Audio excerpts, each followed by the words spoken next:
समानता, स्वाभिमान र अवसर बस्न योग्य बुटोल शहर। नमस्कार, हाम्रो बुटोल कार्यक्रममा यहाँलाई स्वागत छ। यो कार्यक्रम प्रत्येक मंगलबार साँझ 8 बजे यहाँहरूको आफ्नै टेलिभिजन लुम्बिनी टेलिभिजनबाट प्रसारण हुँदै आएको छ। बुटोल उपमहानगरपालिकाको सहयोगमा लुम्बिनी टेलिभिजनबाट प्रसारण गरिँदै आएको यो कार्यक्रम बुटोल उपमहानगरपालिकाका गतिविधिहरू नगरवासीहरूका बीचमा पुगोस् भन्ने उद्देश्यले तयार गरिएको हो। यसर्थ बुटोल नगरको विकासमा नगरवासीहरूको सहभागिता र सहकार्यको अपरिहार्यता रहने हुँदा यहाँहरूको सहयोगको अपेक्षा गर्दछौँ। दर्शकवृन्द, विगतका श्रृङ्खलाहरू जस्तै आज पनि हाम्रो बुटोल कार्यक्रमको अर्को श्रृङ्खला लिएर उपस्थित भइसकेकी छु। हामीले गएको 12औं एपिसोडमा बुटोल उपमहानगरपालिकाका उपप्रमुख सावित्रा देवी अर्यालसँग कुराकानी गरेका थियौँ। सोही कुराकानीको बाँकी भाग आजको कार्यक्रममा प्रस्तुत गर्दैछौँ। लागौं आजको कार्यक्रमतर्फ।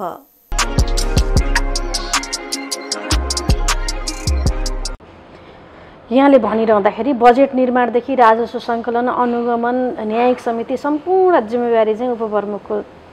काँधमा छ। सबै भूमिका निर्वाह उपप्रमुखले गर्छ।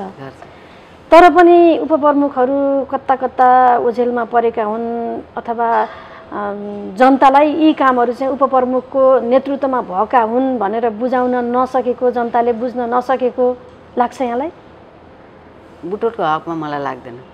अन्त के गर्नुहुन्छ मलाई थाहा छैन। बुटोलको हकमा चाहिँ मलाई किन लाग्दैन भन्नुहुन्छ भनेदेखि मभन्दा माथि मेयर साहब हुनुहुन्छ, अर्को पार्टीको भए पनि मेयर साहब हुनुहुन्छ। उहाँसितै समझदारी गरेर मैले कामलाई अगाडि बढाउने। काम त जनता गर्ने नि, त्यहाँ एमाले काङ्ग्रेस होइन नि, हो र होइन नि त। चाहे तपाईहरुले पनि मलाई लाग्छ मूल्याङ्कन बाहिर बजारमा आएको होला। मैले त्यो चेयरमा गएर जुन दिन बसेँ, मैले कुनै पनि पार्टीको मान्छे आउँदा राजनीति पूर्वाग्रह राख्दिनँ भनेर कसम खाएर कुर्सीमा बसेको छु नि त। मेरो कर्तव्य त त्यही हो नि। पार्टीका हिसाबले टिकट पाएँ, पार्टीले जितायो, सबै कुरा भयो, तर त्यहाँ त जनताको चेयर हो, जनताको चेयर हो नि, हैन? त्यहाँ जाँदाखेरि मैले त्यही खालको समझदारीका आधारमा चाहिँ काम गर्नुपर्ने हुन्छ। बुटोलको हकमा उपप्रमुख असाध्यै निरीह भयो भन्ने चाहिँ मलाई लाग्दैन। र मैले अरू 15 पालिकाका उपप्रमुखहरूलाई पनि मैले भन्ने गर्छु, मेयरसित लडेर होइन, मेयरसित मिलेर तपाईँले आफ्नो काम देखाउनुहोस्। 3टा अधिकार त राम्ररी दिएको छ नि त, त्यसमा अगाडि आउनु न। त्यहाँ मेयर साहबहरूले हस्तक्षेप गर्नै मिल्दैन। राजस्वमा यति बढ्यो भनेर, यति उपप्रमुखका हिसाबले बढ्यो भनेर भन्दाखेरि तपाईँले मात्रै कहाँ हो भन्नै मिल्दैन। बजार अनुगमन गर्दाखेरि यो अनुगमन राम्रो भएन भनी उहाँले भन्न पाउनुभयो, राम्रो भयो भने त उहाँ मसित सँगै उहाँको नाम पनि जोडिन्छ नि, हैन? न्याय सम्पादनमा त झन् मैले अघि नै धेरै कुरा गरेँ। न्याय सम्पादन पनि त्यही तरिकाले गरेर हुन्छ। बजेट बनाउने बेलामा यस्तो हुन्छ, उपप्रमुखले ल्याउँछ भन्ने चाहिँ भ्रम हो। उपप्रमुखले पढ्छ। नीति तथा कार्यक्रम नगर प्रमुखले बनाउने हो। नीति तथा कार्यक्रमका आधार टेकेर बजेट बनाउने हो। भनेपछि उपप्रमुखले पढ्ने हो, त्यसमा टेक्ने हो। बजेट विभिन्न शाखा मार्फत आउँछ। उपप्रमुखले के गर्ने हो त भन्दाखेरि त्यतिको अधिकार त्यहाँ छ। प्रधानमन्त्रीले हो नि नीति तथा कार्यक्रम बनाउने, त्यसैमा टेकेर अर्थमन्त्रीले भयो। अब त्यही बजेट ल्याउने बेलामा 2-4 करोड यताउता उपप्रमुखले पनि पार्न सक्यो। त्यो अधिकार हो। 2-4 करोडको 17 नम्बरमा यो काम गर्न छ, 12मा यो काम गर्न छ, 15मा यो काम गर्न छ, अथवा चाहिँ महिलाहरूको पक्षमा यो काम गर्न छ, यति हुँदैन, यति गर्ने हो भनेर यताउता गर्न सक्यो। त्यो आफ्नो अधिकारको कुरा हुन्छ। त्यसरी नै गएको छ। अहिले तपाईँले, मैले भन्न चाहन्छु, कुनै बेला पत्रकार महिलासित उपप्रमुख थियो, यो पटक छ 5 लाख रुपियाँ राखेको छु। बालबालिकासँग उपप्रमुख भनेर 5 लाख रुपियाँ राखेको छु, 10 लाख रुपियाँ राखेको छु के अरे। त्यसपछि गएर साहना प्रधान प्रतिष्ठान गठन भएको छ। एउटा महिला नेता कसैले पनि सम्झेन। आए बजेट पुस्तिका हेर्छु, सबै पुरुष नेताहरूका नाममा छन्, प्रतिष्ठानहरू छन्। मलाई झ्याप्पै आयो। मैले अघिल्लै वर्ष साहना प्रधान प्रतिष्ठान गठनको प्रक्रिया अगाडि बढाइहालेँ। किन भन्दा म महिला आन्दोलनबाट आएको थिएँ, महिलाहरूलाई सम्झिनु पर्थ्यो मैले। र त्यो गठन गरिसकेपछि त्यसमा पनि अलिकति बजेट छ। साहना प्रधान प्रतिष्ठानमा पनि छ। त्यसबाट पनि काम हुन्छ। महिलाहरूलाई, महिला सशक्तिकरणकै कुरा हो। महिलाहरूलाई आवश्यकताका आधारमा कस्तो सशक्तिकरण गर्नुपर्छ, कस्तो सिप दिनुपर्छ, सबै पार्टीका महिलाहरू, सबै पार्टीका। अझै अर्को कुरा म भन्न चाहन्छु, साहना र शैलजा भनेर सशक्तिकरणकै लागि 10-10 लाख रुपियाँ हामी छुट्याएका छौँ। त्यसमा शैलजाको हुँदाखेरि नेपाली काङ्ग्रेसका महिला साथीहरू धेरै बस्नुहुन्छ। साहनाको हुँदा नेकपा एमालेका अन्य पार्टीका महिलाहरू अथवा चाहिँ काङ्ग्रेसका कम्युनिस्टहरू सबै बस्नुहुन्छ र हामी केन्द्रबाट नेताहरू हायर गरेर लिएर आएर त्यसपछि उहाँहरूलाई प्रशिक्षित गर्छौँ भनेपछि त यो त फरक पाटो हो नि त होइन र यो फरक पाटो साबित्र आएपछि नै आयो महिलाको पक्षमा यति गर्नुपर्छ भनेर त साबित्र आएपछि आयो हिजो किन आएन भन्ने खालको कुरा हो के कहिलेकाहीँ नगरपालिकाहरू स्थानीय तहहरू विशेष गरी बुटोल भलै त्यसमा थोरै अछुतो रहला जब खोला नालाहरूका ठेक्का हुन्छन् नि जनप्रतिनिधिहरू त्यही खोला नालामै रुमल लिने गरेकाहरू समाचारहरू बाहिर आउँछन् यो किन आउँछ कसरी आउँछ मेरो पनि फोटो आयो अहिले आयो मैले त्यसलाई सहस्र स्वीकारेँ अनुगमनको जिम्मा मेरो थियो ठेक्का नलगाउँ राजस्व बढ्दैन ठेक्का नलगाउँ बस्ती भरिन्छ खोला त निकालिदिएर राजस्व यता बढाउने हो अनि खोलालाई बाटो दिने हो र अर्को पटक आउँछ र फेरि राजस्व बढाउने हो ठेक्का प्रक्रियामा लैजाँदा कति हामी ढिलो गऱ्यौँ अन्तिम समयमा बर्खा लाग्ने समयमा अनि आर्थिक वर्ष सकिने बेलामा अलि पहिले गर्नु पर्थ्यो भन्ने लाग्दैन होइन त्यो धेरै कानुनी प्रावधानहरू छन् कानुनी प्रावधानहरू हुन्छन्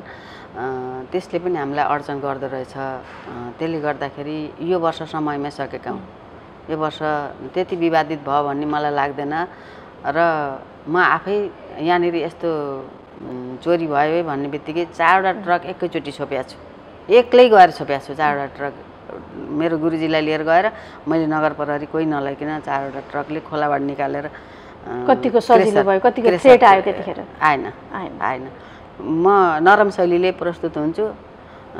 कानुन अनुसार नचल्ने बित्तिकै त मान्छे त कानुनी दायरामा त आउनु पर्यो नि त त्यस्तो चाहिँ गर्न पाइँदैन त्यो जहाँ डम्प हुन्छ त्यहाँ नाप्न पुगेको हुन्छु जहाँ डम्प हुन्छ त्यो निकाल्ने बेला त्यहाँ उभिरहेको हुन्छु त्यो भएको भएर मान्छेलाई शङ्का लाग्दो यो यति धाउँछे यति गर्छे खाएको छ होला भनेर त्यो त प्रमाणसहित आउनु पर्यो नि त्यसो भएर त्यो फोटो आएको थियो मैले सहस्र लिएँ त्यो फोटोलाई म उपप्रमुख सरकारको एउटा उपप्रमुख हैसियतले अनुगमन गर्न गइरहेको छु यहाँहरूलाई लायो होला राखिदिनु भयो मैले कहीँनिर नि कम्प्लेन चाहिँ गरेन पदमा भएको हुनाले मेरो फोटो त्यहाँ देखियो भन्ने चाहिँ मलाई भयो खोलाको ठेक्का गर्नै पर्छ असारमा ल्याएको बजेट असोज कार्तिकबाटै कार्यान्वयनमा लग्यो भने अरू तालिमहरू पनि हामी जब देख्छौँ नि जेठ महिना लागिसकेपछि यहाँहरूलाई पनि भ्याइ नभ्याइ हुन्छ तालिम सुरु भइसक्यो अहिले त हामीलाई त्यो अनुभवले यो वर्ष सुरु भइसक्यो नगर प्रमुख गिरिडीको अस्ति मिटिङ बसेर सूचना भइसक्यो 21वटा तालिम मैले 15-16मा म चाहिँ फेरि मेरो आफ्नो उपप्रमुख आत्मनिर्भरताको राख्छु र अनि यो काम गर्ने भनेर त्यहाँ के बनाउनु पर्छ शाखालाई जिम्मा दिने र असोज लाग्ने बित्तिकै तालिम सुरु गर्न चाहिँ हामी असोजको 15वटा तालिम अहिले तुरुन्तै सुरु गरेर अगाडि बढ्ने हो फरक पार्टीका व्यक्तिहरू प्रमुख र उपप्रमुख भइरहँदाखेरि कतिको सजिलो काम गर्नलाई कतिको गाह्रो के रहेछ यहाँले के अनुभव गर्नुभयो आफूले कसरी लिने भन्ने कुरा हो आफूले कसरी लिन सकिन्छ भन्ने कुरा हो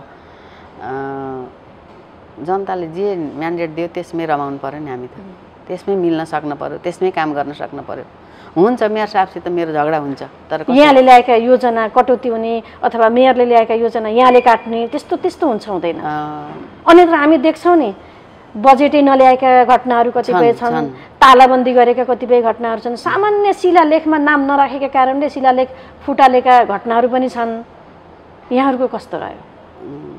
म त्यहाँसम्म पुगे होइन शिलालेखसम्म म पुगे होइन मैले एकपटक प्रस्ताव गरेँ मेयर साहब आखिर मेरो नाम 2 नम्बरमै रहने हो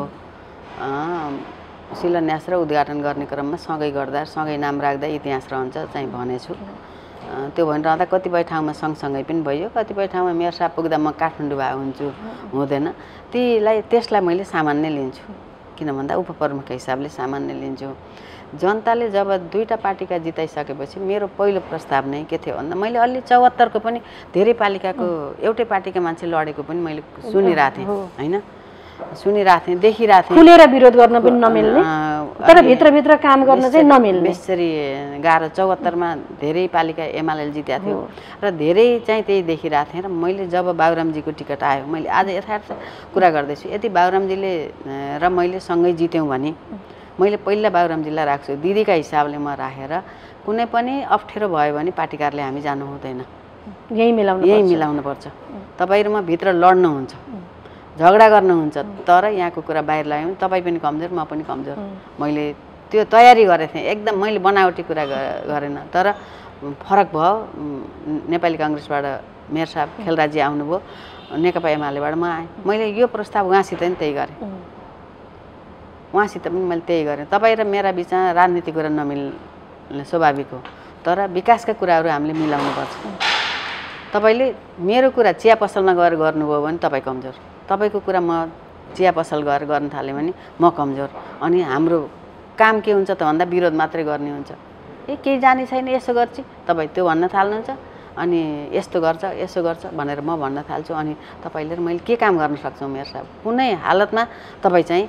मलाई भन्ने कुरा सँगै राखेर भन्नु म पनि तपाईँलाई भन्ने कुरा सँगै राखेर भन्छु यो सन्देश देशभरि जानुपर्छ भनेर मैले राखेको प्रस्ताव हो र त्यही अनुरूप आजसम्म झगडा कतिको छलफल गर्नुहुन्छ कतिको मतभेद हुन्छ मतभेद आन्तरिक रूपमा म उठ्दिनँ कहिलेकाहीँ उहाँसित सँगै हुँदा म उठ्दिनँ दिदी के भयो भन्नुहुन्छ यो मिलाउनु ल दिदीको यो काम गरिदिनु भनेपछि त म जानु पऱ्यो नि मेरो माग पुरा भएपछि त म त जानु पऱ्यो नि त होइन भन्नु त म भित्रै गर्छु कार्यपालिकामा पनि अहिलेसम्म एउटा वाडादेखि मतभेद देख्नु भएको छैन र उहाँहरूले भन्नुहुन्छ यो मेयरसित बोल्दै नै भन्नुहुन्छ मैले भित्रै मिलाएर आएको हुन्छु अनि म त्यहाँ किन विरोध गर्ने भन्ने चाहिँ म आफूलाई चाहिँ लाग्छ र हामी त्यसरी गएका छौँ अब यो 17-18 महिना पनि विवादित नभइकन जनताको काम गर्ने हो त्यो जनता भनेको काङ्ग्रेस छ एमाले छ माओवादी छ कुनै पनि दलमा नभएको धेरै छ स्वतन्त्र छ त्यो सबै कुराहरू छन् अनि ती जनतालाई हामी लडेर जनतालाई शपथ खाएर आएका कुराहरू जनतालाई न्याय दिन्छु भनेर आएका कुरा हामी लड्यौँ भनेदेखि कसरी सफलता हासिल गर्न सकिन्छ सफलता हासिल गर्न सकिन्न त्यसो भएर सफल हुनलाई सबै पालिकाले मिलेर जानुपर्छ मलाई कतिपय दबाब पनि आउँछ त्यो दबाबलाई पनि मैले त्यही तरिकाले नै फेस गरिरहेको हुन्छु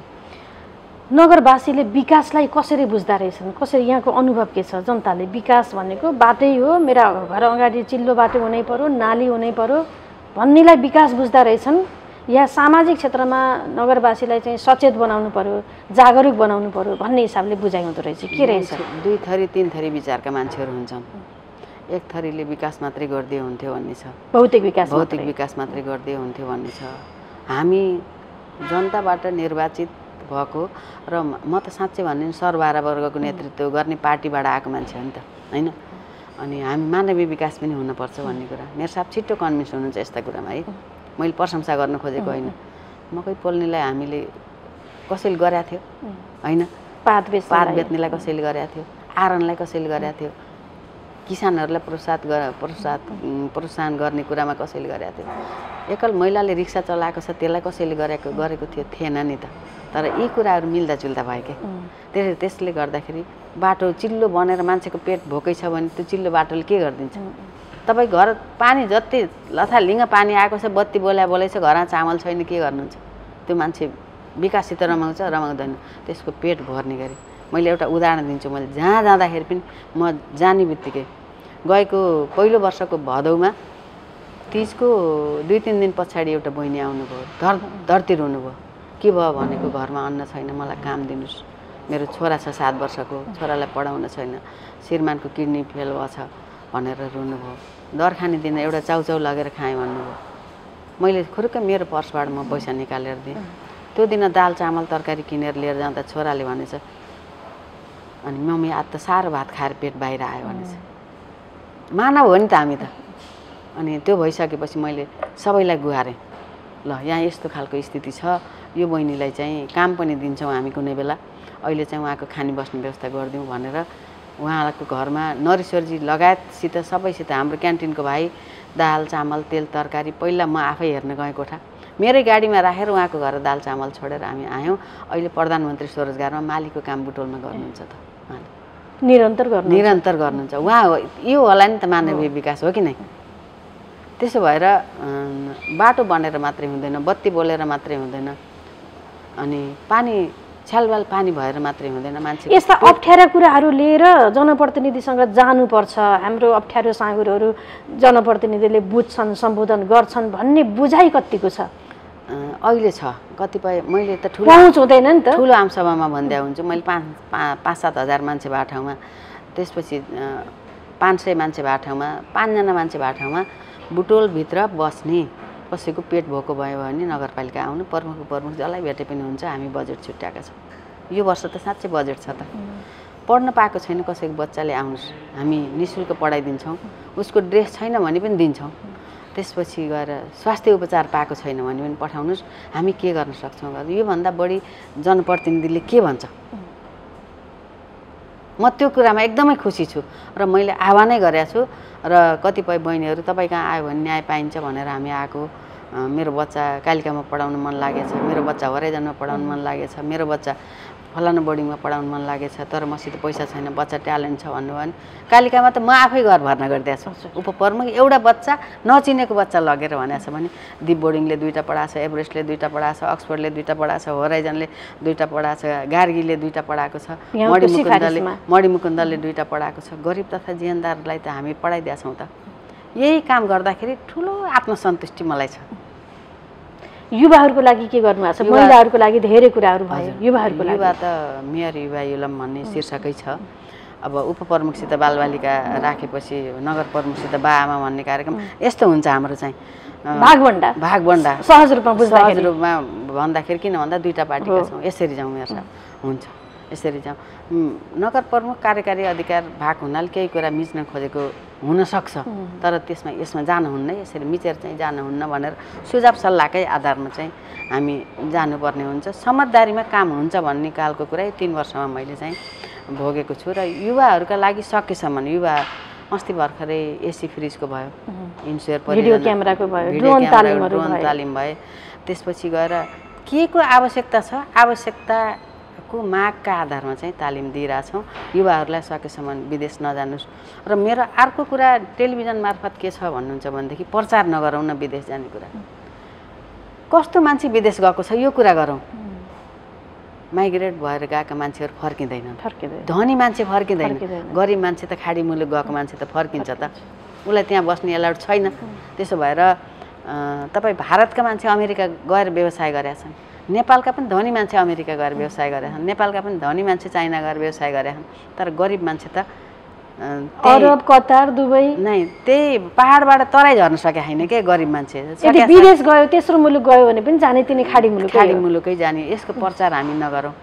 अनि विद्यार्थीको त यो एक खालको पहिला त हामी तपाईलाई ब्रिटिस लाउरे हुन जाँदाखेरि कलकत्ता गएर पानी जहाजबाट ब्रिटिस पुग्थ्यो अरे युके पुग्थ्यो अरे अहिले त सहज छ एकै दिनमा 24 घण्टामा मान्छे जहाँ पनि पुग्न सक्यो त्यसले गर्दाखेरि यो अलिकति खुल्ला पनि भयो स्टुडेन्टहरूलाई खुल्ला भयो उसले आफ्नो क्वालिफाइड हुनका लागि पनि बाहिर जाने कुरा यसलाई पनि धेरै प्रचार गर्नुपर्छ जस्तो म आफूलाई लाग्दैन फर्केर आउने वातावरण हामीले बनाउन पर्छ अलि तपाईँ र म सँगै गएको नि चाइना त्यहाँका चाइनाका साथीहरूले भनेको कुरा त हामी बुझ्छौँ नि त नेपाल चाहिँ सुनको कचौरामा भिख माग्छ भन्ने कुरा होइन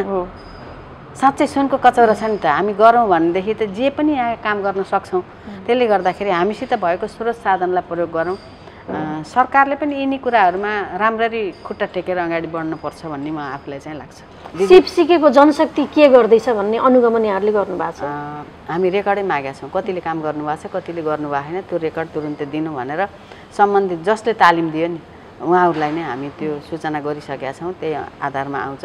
25 जनामा 5 जनाले गर्नुभयो भने तपाईँ 14 नम्बरमा जानुभयो राधा भन्ने बहिनीले फेसन डिजाइनरको तालिम दिनुभएको त्यहाँका महिलाहरूले प्रत्येक घरमा मेसिन राखेर काम गर्नुभएको छ पैसा कमाउन ठुलो कुरा छैन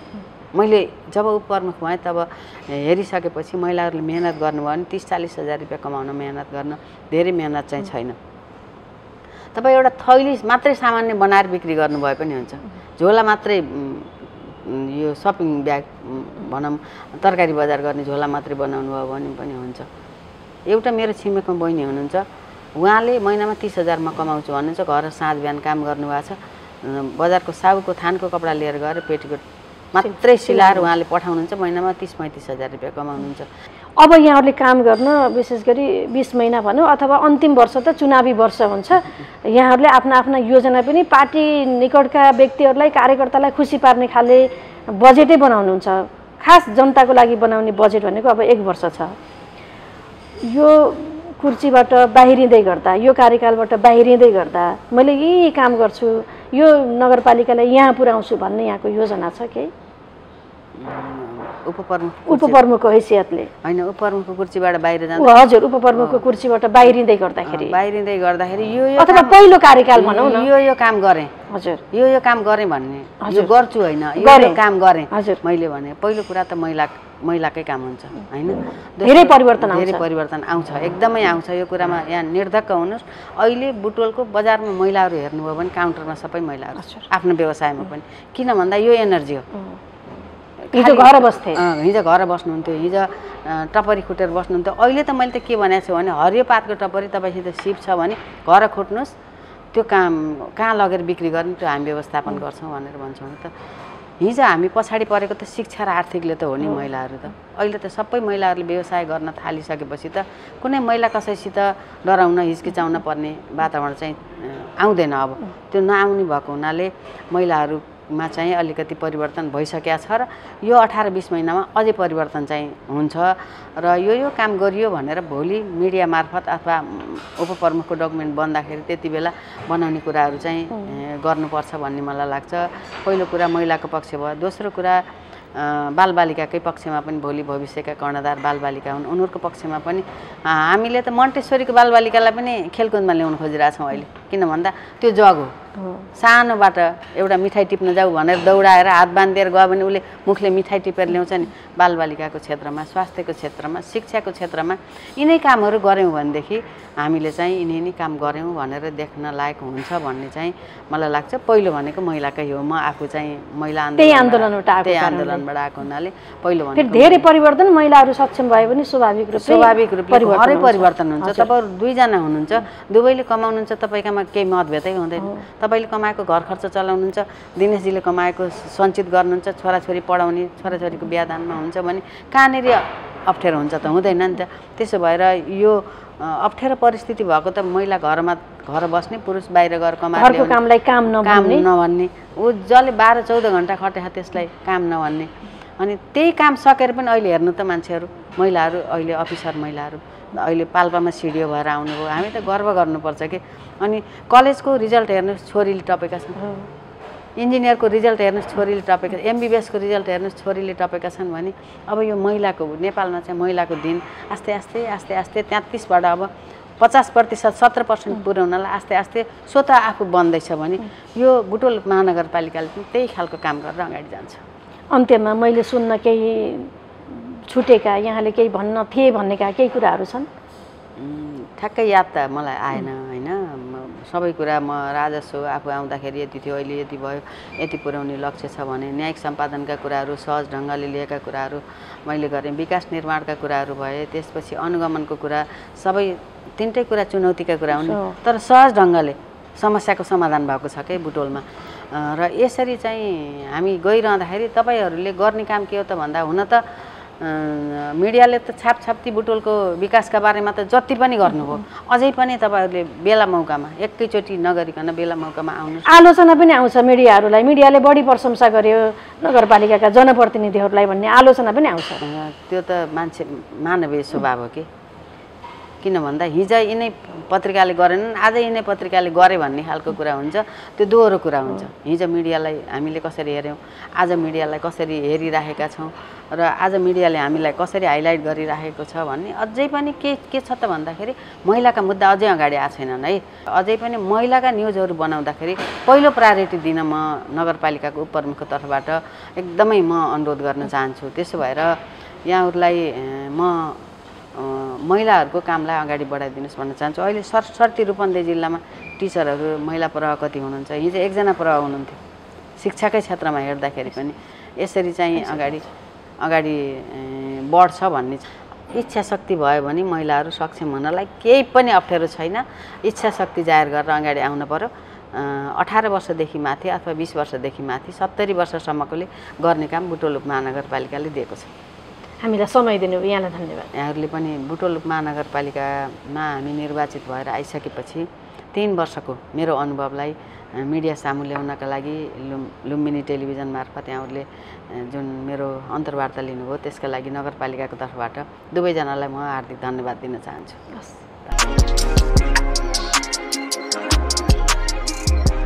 हवस् त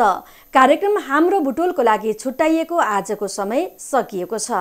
अन्त्यमा आजको कार्यक्रम यहाँलाई कस्तो लाग्यो? सुझाव, सल्लाह र प्रतिक्रिया दिन नभुल्नुहोला। त्यसको लागि हाम्रो सम्पर्क ठेगाना रहेको छ हाम्रो बुटोल कार्यक्रम, लुम्बिनी टेलिभिजन, बुटोल 10, कालिका नगर। यसको साथै यहाँहरूले बुटोल उपमहानगरपालिका कार्यालयमा पनि पत्राचार गर्न सक्नुहुनेछ। त्यसको साथै बुटोल उपमहानगरपालिका कार्यालयप्रति पनि यहाँहरूका सुझाव तथा गुनासा भए हामीलाई पत्राचार गर्नुहोला। हामी तपाईँका गुनासा एवं सुझावहरूलाई उपमहानगरपालिका कार्यालयसम्म पुर्याउनेछौँ। यही आग्रहसँगै आजको श्रृङ्खलाबाट सम्पूर्ण युनिटको साथमा मलाई पनि बिदा दिनुहोस्। नमस्ते।